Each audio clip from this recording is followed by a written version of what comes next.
Deux officiers marocains décédés en Israël à cause du bombardement iranien sur la base militaire de Méron. Bonjour à tous et aujourd'hui on répond à cette fake news fortement répandue sur les réseaux sociaux. Depuis le début de la guerre entre Israël et l'Iran, les médias algériens tentent par tous les moyens d'associer le royaume du Maroc avec le gouvernement israélien de Netanyahou. Avant qu'on continue, pense bien à t'abonner. Nous avons par exemple ce communiqué qui est faux et je vais justement vous le prouver en 4 points. Premièrement, on a l'écriture qui a été insérée au-dessus du tampon. Donc, on voit que c'est un document qui a été exclusivement créé. Deuxièmement, le ministre des Affaires étrangères est mentionné. Or, petit problème, le ministre des Affaires étrangères marocain ne s'occupe pas de tout ce qui est purement militaire. Et là, du coup, on parle d'éventuels décès. Bien évidemment, tout cela est totalement faux et créé de toutes pièces. Ensuite, le troisième point, c'est le fait que sur ce communiqué, on a cette phrase que vous pouvez lire tout simplement. Nous avons l'honneur,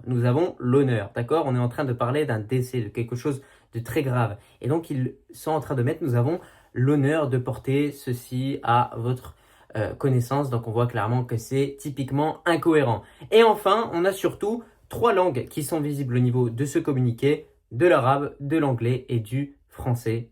Encore une fois, de l'incohérence. De façon générale, on remarque bien que ce communiqué est totalement faux. En conclusion, c'est une fake news. Mais derrière une désinformation sur le Maroc, une autre fausse information se cache. Je vous laisse écouter ce passage sur une chaîne algérienne. Que ces derniers jours, le mercredi 18 juin, le Maroc a réexpédié parce que Mahdi parlait de missiles anti-aériens, parce qu'il y a une pénurie, que c'est vrai que la dame de fer et le système Arrow a montré ses limites face aux missiles balistiques et hypersoniques iraniens. Le Maroc a réexpédié une cargaison de missiles Barak MX ou Barak 8. C'est un système antimissile sophistiqué qui a été acheté pour la somme de 500 millions de dollars par Rabat. Aucune preuve, aucune crédibilité, mais surtout des propos vides dans l'unique but de ternir l'image du Maroc. Alors oui, le Maroc a le système de défense Baykar israélien au niveau des forces armées royales concernant les défenses militaires du Royaume du Maroc. Mais aujourd'hui, on sait que le plus grand allié d'Israël reste les États-Unis. Donc cela voudrait dire que Israël va demander au Maroc, alors qu'ils ont à côté d'eux les États-Unis qui peuvent littéralement leur fournir toutes les défenses aériennes nécessaires, militaires, voilà, au sol, etc. Tout ce qu'il faut. Et donc, il ferait appel au Maroc. Bien évidemment, c'est totalement faux. Aucun communiqué des forces armées royales là-dessus. D'ailleurs, vous remarquerez que la plupart des fake news qui sont avancées au niveau du Maroc et Israël sont souvent liées à tout ce qui est militaire. Voilà, vous remarquerez toujours, il y a eu la fameuse fake news des 4000 soldats marocains à Gaza, d'accord? C'est totalement faux également. Là, vous avez le système Baykar que le Maroc aurait envoyé à Israël. C'est également totalement faux. Et encore une fois, ces gens-là viennent avancer tous ces arguments, viennent avancer toute cette thèse fallacieuse en réalité, sans en apporter ne serait-ce qu'un seul centimètre ou pourcent de preuves en réalité. Pour finir, toute cette vague et campagne de fausses informations sur le Maroc a débuté avec ce tweet. Je vais vous le lire. Alors, le Maroc exprime sa solidarité avec Israël et son peuple face aux attaques iraniennes et s'est dit prêt à lui fournir une aide humanitaire. Ce même script a été repris par plusieurs comptes d'ailleurs de différentes origines. On a des faux comptes iraniens, d'accord, qui ont repris cette information. Peut-être que ce sont également de vrais comptes iraniens. Il y a également d'autres comptes aussi qui l'ont repris. Donc, ce qui vous montre bien que de façon générale, c'est une campagne coordonnée, encore une fois, qui a été lancée.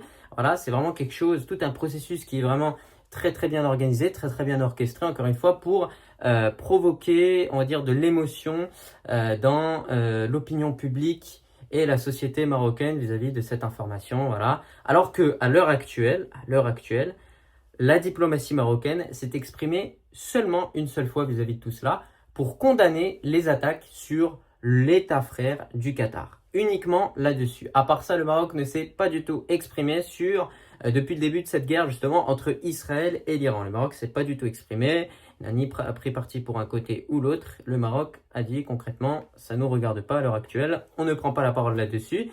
Donc voilà, certains aujourd'hui viennent encore une fois essayer de remettre en question la position du Royaume du Maroc sur tous les conflits au Moyen-Orient, mais la position du Maroc est extrêmement claire encore une fois, c'est une solution à 2 États lorsqu'on parle du conflit israélo-palestinien. Le Maroc condamne aujourd'hui les frappes qui sont effectuées sur les civils. Le Maroc appelle à la paix dans le monde. C'est réellement l'une des doctrines de la diplomatie marocaine. Et donc voilà, encore une fois, depuis 2020, avec ces accords notamment que le Maroc a effectués avec Israël, eh bien, ils sont utilisés en réalité pour promouvoir la désinformation à l'encontre du royaume, pour essayer de déstabiliser le Maroc, essayer de créer le chaos, les manifestations, tout ce type de choses. Mais aujourd'hui, ça ne fonctionne pas. Pourquoi? Tout simplement parce que c'est faux. C'est faux au bout d'un moment. Et surtout, le Maroc agit sur le terrain. Le Maroc n'a pas besoin d'effectuer de grands discours populistes. Sa Majesté le Roi a envoyé à plusieurs reprises des aides humanitaires en Palestine.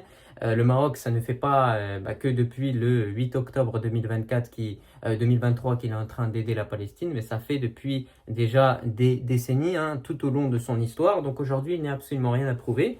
Mais toutes ces informations, encore une fois, toutes ces fake news véritablement, elles sont utilisées dans un but extrêmement simple, c'est gêner aujourd'hui la stabilité qui règne au Royaume du Maroc, parce que oui, le Maroc est un pays stable par rapport aux autres pays de la région. Mais vous remarquerez qu'à chaque fois, ces campagnes, ces vagues sont vraiment bien organisées. Souvent, ça va être sur plusieurs jours que ça va être effectué. Parfois, ça peut durer vraiment très longtemps. Ça peut être sur plusieurs semaines, plusieurs mois. Il y en a qui effectuent ça de manière continue, c'est-à-dire tous les jours. Certains comptes qu'on peut voir, notamment toujours des comptes qui sont proches de l'Algérie, des comptes qui sont pro-Polisario, donc à la contre du Royaume du Maroc, des comptes qui veulent véritablement la destruction du Maroc. Et donc c'est pour ça qu'aujourd'hui, il faut apporter une réponse claire par rapport à toute cette désinformation. Et donc je vous ai montré avec de manière extrêmement claire qu'aujourd'hui ce communiqué est faux, qu'aujourd'hui l'information sur l'envoi du système Baïkar par le Maroc à Israël, c'est également une information qui est fausse. Voilà, on ne peut pas faire plus clair. C'est-à-dire qu'aujourd'hui, on se retrouve à voir des informations qui sont même reprises par certains personnages pro-Israël qui viennent du coup donner un petit peu de crédibilité à ces fake news. Je vous affiche notamment un exemple juste ici. Donc c'est pour ça qu'il est important, je pense, de toujours rappeler la position du Maroc, c'est-à-dire une solution à deux États.